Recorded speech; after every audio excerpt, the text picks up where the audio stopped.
Et c'est reparti pour un tour de manège gratuit dans votre parc d'attractions préféré, j'ai nommé Brosseland. Franck a gagné le concours et son projet fabuleux va voir le jour. Mais à quelles conditions? La destruction totale de la forêt de Brocéliande. Oh, va-t-il laisser faire une chose pareille, sa perlipopette? Vous le saurez en suivant ce 7e chapitre de ce récit palpitant. Franck se gare dans le jardin de sa maison. Il coupe le moteur et regarde Julie et Damien qui jouent joyeusement dans le jardin, emplissant la propriété de beaux éclats de rire. Il tourne la tête vers le chèque qu'il a laissé sur le tableau de bord côté passager. Son regard alterne tristement entre le chèque et les enfants. Il soupire lourdement. Jean-Yves ouvre les yeux dans son lit.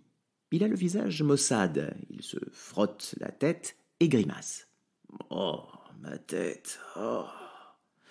Jean-Yves se relève brusquement. Il jette un coup d'œil inquiet à la table de chevet et semble soulagé en découvrant que la pierre est toujours là. Puis il se gratte frénétiquement l'arrière de la nuque. Quelque chose semble le démanger. « C'est pas vrai, mais qu'est-ce que j'ai, moi, ce matin ?» Franck rentre chez lui et voit Béa plus belle que jamais, tout apprêtée, qui semble heureuse et apaisée. Elle lit un livre dans le salon. Franck se reconstruit un sourire de façade et avance vers elle. « Ah, mon chéri, dit-elle, alors ce rendez-vous avec les huiles de la région Bon, je suis un peu partagée. » Béa aperçoit le chèque d'1 million d'euros dans la main de Franck. « Mais comment tu peux être partagée au sujet d'1 million d'euros ?» Elle lui saute dans les bras. « Mais c'est fantastique! Bravo, je suis fier de toi. J'aurais jamais dû douter de toi. » Damien débarque. « Damien, Brosseland va nous rendre très riches. » Damien sourit ravi. Soudain, la terre tremble, et un grondement inquiétant résonne au loin. Damien est apeuré. C'était quoi, ça ?» Franck se rue vers la fenêtre et voit une armée de bulldozers se diriger vers l'orée de la forêt. Il affiche un air paniqué. « Déjà ?» Il se ressaisit. « Ce n'est rien, hein. Le président m'a parlé de travaux à côté. La chaussée, tu sais, la route toute cabossée là, qui longe la forêt. » Il se réjouit faussement. Il va y avoir du boucan les prochaines semaines, mais finalement on sera content de rouler sur du beau bitume, tout beau, tout chaud, hein ? Tu mens. C'est ton parc, dit Damien. Ils vont détruire toute la forêt. Damien sort de la maison en courant. Béa observe son mari, soucieuse. C'est vrai, Franck ? Franck hoche la tête. Je crois que Merlin et Zola avaient raison, en regardant tristement le chèque. Il vaut peut-être mieux que je refuse. Et si Damien retombait brusquement malade ? Béa lui dit d'une voix rassurante. Je sais qu'au fond de ce Franck foutraque et allumé, il y a un sage aguerri qui sommeille, et que celui-là saura emprunter le bon chemin. Je te fais entièrement confiance, mon chéri. Quoi que tu décides, je suis là et je t'aime. Idem pour Damien. Tout à coup, Damien rentre en trombe dans la maison. Qu'est-ce qu'il y a, bonhomme ? Tu as peur des tracteurs ? Non, c'est pas ça, il y a des fantômes de chevaliers. Franck et Béa échangent un regard effaré.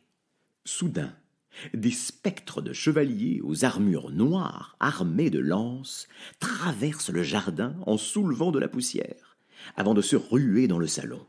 Franck se dresse face à eux pour protéger les siens. « Ça suffit, Mordred. Pas question que tu touches encore à un cheveu de ma famille !» Les chevaliers chargent la petite famille. Franck dresse alors le poing et soudain, le temps s'arrête complètement. Seul Franck semble pouvoir encore bouger. Il tend le poing vers les chevaliers. Il semble à bout de force, mais il parvient néanmoins à articuler la formule de Merlin « Dissipus !» Tout à coup, les spectres des chevaliers se dispersent comme un mauvais rêve, et le temps reprend son cours. Franck tombe à terre épuisé. « Ça va, papa ?»« Ça va, fiston. » Il se relève et il déchire le chèque. « Oui, ça va même très bien. » Damien et Béa le regardent avec fierté. Pendant ce temps, Jean-Yves entre dans un grand bâtiment ancien, à Rennes, sur lequel on peut lire l'inscription « Musée de Bretagne, histoire locale ». Un homme âgé arpente les rayons. Pardon, monsieur, vous vous y connaissez en pierre hein J'aimerais avoir votre avis. Je pense que c'est le jackpot, mais si vous pouvez juste me dire à quel point je suis riche, ce serait sympa. Le vieil homme sort de petites lunettes loupe qu'il s'empresse de revêtir, il prend la pierre et la retourne dans tous les sens très concentré, observant attentivement chaque détail. Il affiche un air grave. Seigneur Dieu, c'est pas croyable. Jean-Yves a les yeux brillants. Ah bon, à ce point-là? Cette pierre, c'est... Jean-Yves, n'y tenant plus, c'est... c'est de la merde. Ça vaut rien. Que dalle, que chi, Podzob. Quoi? Jean-Yves devient blême. Comment ça, mais enfin, c'est impossible. Le directeur du musée jette la pierre par terre qui se brise en 1000 morceaux. Jean-Yves pousse un cri d'horreur et tout le monde se retourne dans la file d'attente devant la caisse, fixant le sol. La météorite semblait être constituée d'une sorte de plâtre hyper friable. Bah alors, qu'est-ce que je vous disais? Dépité, Jean-Yves quitte les lieux. Jean-Yves rentre dans son petit vestibule tristounet en claquant la porte. Julie descend les escaliers 4 à 4 et vient à sa rencontre. Elle le regarde avec compassion en découvrant qu'il rentre les mains vides sans la pierre. Ça n'a pas marché. Je comprends pas pourquoi. On m'a dit que ce caillou ne valait rien.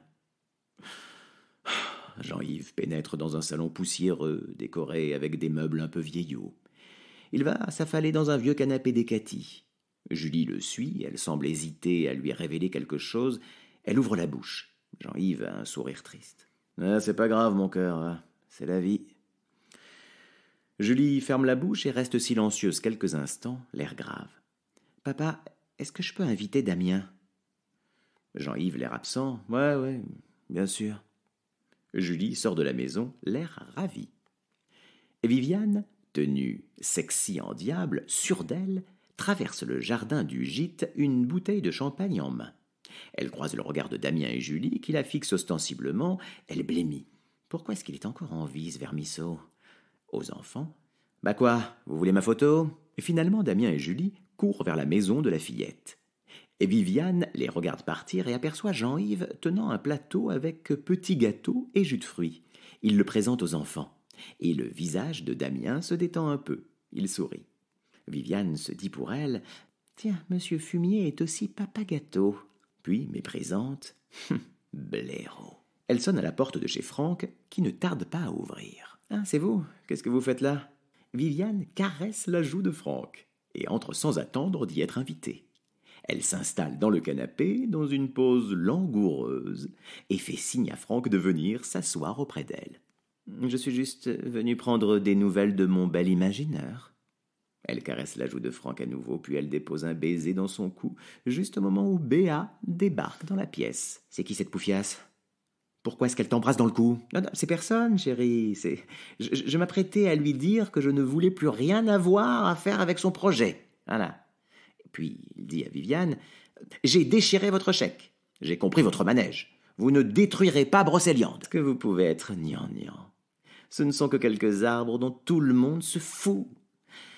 Nous mènerons à bien le projet Brocéliande avec ou sans vous. Et dans notre grande bonté, nous sommes prêts à vous racheter votre météorite. Elle n'est pas à vendre. Maintenant, partez. Viviane se lève, visiblement furieuse. Franck la pousse vers la sortie, puis il claque la porte et pousse un soupir de soulagement. Quelques instants plus tard, Viviane se tient face à la porte d'entrée de la maison de Jean-Yves. Elle se remet un peu de maquillage en observant son reflet sur l'écran de son portable, et elle se recoiffe. Elle sonne à la porte. Quelques instants plus tard, Jean-Yves ouvre, il a l'air au bout du rouleau. « Hello, beau gosse, c'est ton jour de chance. Hein ?» Jean-Yves renifle bruyamment. Viviane le regarde avec dégoût. « Bon, allez, assez perdu de temps comme ça. Changement de stratégie. »« Qu'est-ce que vous racontez ?» Viviane sort un petit martinet de son sac à main, et Jean-Yves semble reprendre un peu vie. Il fronce les sourcils. « Mais c'est quoi ce truc ?»« Attention, hein, je mange pas de ce pain-là, moi. Hein. » Viviane agite le martinet en faisant d'étranges moulinets au-dessus de sa tête. « Millicomus emprisus prisonum ordonum !» Soudain, les yeux de Jean-Yves partent dans le vague. Ils sont recouverts d'étranges étincelles. « Bien, tu es maintenant sous mon emprise. » Jean-Yves, d'une voix monocorde et désincarnée. Oui, maîtresse. On entend les rires de Damien et de Julie depuis le salon. Viviane a un regard mauvais. Tu vas séquestrer Damien et appeler son père, afin qu'il te remette la pierre en échange de son fils. Oui, maîtresse. Quelle pierre? T'occupe. Exécution. Jean-Yves hoche mollement la tête. Il se rend dans le salon où Julie et Damien sont en train de jouer avec des cartes représentant des gros monstres hideux, ce qui les fait beaucoup rire. Les enfants, vous allez regarder un film. Je dois nettoyer la maison. Julie et Damien échangent un regard amusé. Ils jettent des coups d'œil sceptiques au salon poussiéreux. Exécution! Les enfants se lèvent, interloqués. Pendant ce temps, au gîte, Franck envoie un sourire soulagé à sa femme. Ouf, merci mon amour, tu as débarqué à point nommé pour me tirer des griffes de cette sangsue. Oh oui, elle a bon dos, la sangsue, et tu n'avais pas l'air de t'en plaindre de ses griffes acérées. Mais puisque je te dis qu'il n'y a absolument rien, Franck est interrompu par la sonnerie du téléphone. Y voyant une porte de secours, il s'empresse de décrocher. Oui, allô? Jean-Yves, qu'est-ce que... Vous voulez que quoi? Béa s'arrête de gesticuler et regarde Franck intrigué. Son mari raccroche. C'était le voisin? Qu'est-ce qu'il voulait? Demande Béa. Franck répond interloqué. Je ne suis pas sûr d'avoir bien compris. Je crois qu'il veut récupérer le gâteau pour le donner à la belle dame et nous invite à manger des météorites en regardant Bambi avec Damien et Julie enfermés à double tour au sous-sol. Béa blêmit, fronçant les sourcils. Franck et Béa se dirigent vers la maison de Jean-Yves d'un pas pressé, l'air soucieux. Pourquoi est-ce qu'il nous invite tout d'un coup? Il avait une voix vraiment bizarre au téléphone. Bon, enfin, de toute façon, il est complètement toqué, ce gars-là. Jean-Yves, le regard vide, raccroche le téléphone comme un robot. Viviane trépigne en colère à côté de lui. Ah, mais qu'est-ce qui m'a fichu un empoté pareil? C'était pourtant pas compliqué, bon sang, décidément, mais les humains, vous êtes vraiment une belle bande de gros nazes, hein. Viviane voit par la fenêtre Franck et Béa s'approcher à grandes enjambées de la maison de Jean-Yves. Ah, voilà les tourtereaux. À Jean-Yves, tu vas me les retenir le temps que je dégote cette satanée pierre, c'est compris? Oui, maîtresse, comptez sur moi. Viviane s'empresse de sortir par la porte de derrière, direction la maison de Franck. Viviane sort de chez Jean-Yves par la porte arrière. Elle prend soin de faire un détour en avançant sous le couvert des arbres, pour ne pas se faire repérer par Franck et Béa, qui sont en pleine discussion avec Jean-Yves, qui vient de leur ouvrir la porte et qui a l'air toujours aussi absent. Viviane s'approche du gîte, son visage est plein de satisfaction cruelle. Dans le salon, Jean-Yves, assis sur son canapé, est fasciné par Bambi, qui le regarde la bouche grande ouverte comme un môme. Alors qu'à ses côtés sont assis Franck et Béa, qui se jettent un regard consterné. Pareil du côté des enfants, Damien et Julie, qui soupirent d'ennui. Béa bouillonne et ne tient plus. Elle rompt le silence. Bon, merci Jean-Yves pour cet agréable moment entre voisins, mais nous avons 1000 choses à faire à la maison, n'est-ce pas, Franck? Franck est finalement captivé lui aussi par le film, et se marre avec une scène avec le lapin Pampan. Béa lui donne un bon coup de coude dans les côtes. Il revient illico à la réalité. Oui, oui, 1000 choses à faire. Ah oui, ça c'est vrai, oui, 1000 choses à faire. Béa se lève et prend Damien par la main, qui suit sa mère. Voyant cela, Jean-Yves se lève d'un bond et bloque le passage à Béa. Restez encore un peu, les amis. Je pourrais vous montrer mes travaux sur les engrais, c'est passionnant. Oui, je n'en doute aucunement, mais pas maintenant, dit Béa, un sourire forcé aux lèvres. Une autre fois, avec plaisir. Vous savez qu'on utilise des engrais depuis l'Antiquité? Béa, de plus en plus agacée. Non, je l'ignorais. On utilisait le phosphate des os, d'animaux et parfois même d'humains calcinés, mais des fois pas. Ah, vous m'en direz tant. Elle tente de forcer le passage, mais Jean-Yves se place systématiquement devant elle. Et l'azote des fumures, donc le fumier, là aussi avec des déjections animales comme humaines, et le potassium des cendres. Cette passionnante conversation est interrompue par d'énormes bruits provenant de la maison de Franck et Béa. « Tiens, ça vient de chez vous, dit Julie. Si c'est des cambrioleurs, c'est pas les plus discrets. » Béa, inquiète. « Allons-y, Franck. » Et à Jean-Yves, « Vous voulez bien veiller sur Damien le temps qu'on aille vérifier ce qui se passe ?» Jean-Yves est complètement paumé. Veiller sur la pierre, oui, et retenir le fumier, en échange de Damien qui... Oui, bon, allez, voilà, c'est ça, allez, à tout à l'heure. Béa pousse violemment Jean-Yves sur le côté. Elle sort en trombe de la maison, suivie de près par son mari. Franck et Béa rejoignent leur maison en courant. La porte d'entrée est grande ouverte. Ils pénètrent à l'intérieur, dans la pièce de vie. Les meubles sont renversés et le sol est recouvert de papier, de couverts, d'aliments et de serviettes. Tout est dispersé partout. « Mais c'est quoi ce délire ?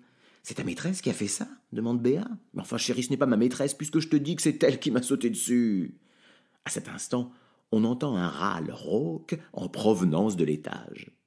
Béa et Franck échangent un regard dans lequel se mêlent consternation et effroi. Franck monte sur la pointe des pieds les escaliers, suivi de près par Béa. Tous deux sont terrifiés. C'est un vrai film d'horreur.